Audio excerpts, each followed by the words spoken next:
Hello guys, আমাদের মাঝে doctor Rahul এসছে। আমাকে ডাক দিল, ঘর থেকে বেরিয়ে আসলাম। আসার সময় রাস্তায় ব্যাগ থেকে ওষুধ বের করছিল। যে গরুটা 8 মাস গাভিন বলছিলাম, যেটা পালান ফুলছে, ওই গরুটার অ্যান্টিবায়োটিক দিতে হবে। ডাক্তার সাহেব কী অ্যান্টিবায়োটিক দেয় দেখা যাক।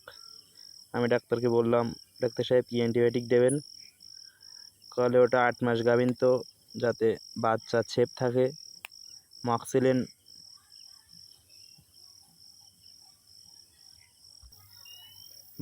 ভেট ঔষধ 1 গ্রাম আর 2 গ্রাম বের করলো। দুটো হাতে নিয়ে সাথে ব্যাগটাও নিল। ব্যাগটা নিয়ে যাচ্ছিল। এপাশে আমার মা গরু চান করাচ্ছিল, পাশে একটি চেয়ার ছিল। চেয়ারটা নিয়ে ব্যাগটা রাখলো। রাখার পরে ওষুধ প্যাকেট থেকে সিরিঞ্জ খুলে বের করলো এবং ওর ভিতরে যে ওষুধের পাশে জল থাকে, জলটা নিল। জলটা নিয়ে ওর ভিতরে ঢোকালো। ঢুকিয়ে একটি আমার কাছে দিল, দিয়ে বলল, এটা একটু ঝাঁকাও কাকু। আচ্ছা, আমি ঝাঁকাতে লাগলাম। উনি আর একটা বের করলো। বের করার পরে উনিও একটা ঝাঁকাবে। উনিও ওষুধ দিল। ডাক্তারি করছেন রাহুল ঘোষ। উনিও ঝাঁকালো। ঝাঁকানোর পরে একটি বোতল থেকে ওষুধ নিল, এক্সট্রাভেট ওষুধ নিয়ে 10 সিসি নিলে, অ্যালার্জির ঔষধ। পাশে একটি ব্যথার জন্য অ্যান্টিবায়োটিক নিল। নিয়ে আস্তে আস্তে, আমার কাছে দুটো আছে, আস্তে আস্তে খামারে গোয়ালির ভিতরে ঢুকলাম।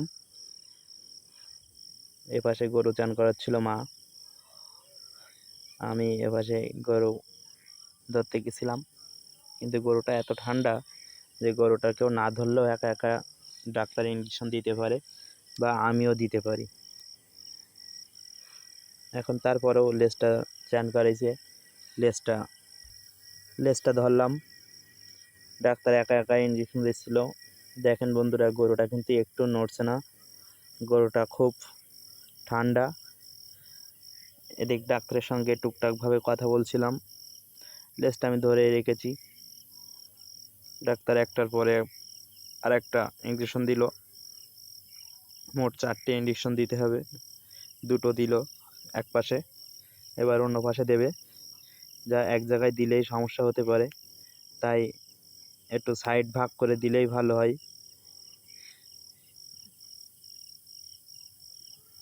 এই তো উল্টো পাশেই দিল আর একটা। এদিক ডাক্তারের সঙ্গে আমি টুকটাকভাবে কথা বলছিলাম। ডাক্তার মাঝখানে হাত দিয়ে কিল দিল। কিল দিলে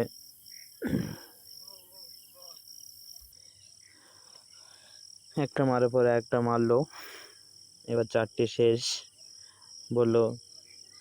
ও, এপাশে মা গরু চান করাচ্ছিল, সেখান থেকে দেখি আমার ফোনটায় জল আসছিল। তাই মাকে বললাম, জল দিও না।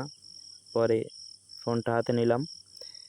ইঞ্জেকশন দেওয়ার সময় ডাক্তার একটু রক্ত বেরিয়ে গেছিলো, তাই ওখানে একটু কিল দিয়ে দিলাম, মানে ঝাঁকিয়ে দিলাম যাতে রক্তটা না আসে। এপাশে আরও গরু চান করাচ্ছিল আমার মা। এপাশে ছোট্ট একটা বাছুর দাঁড়িয়েছিল।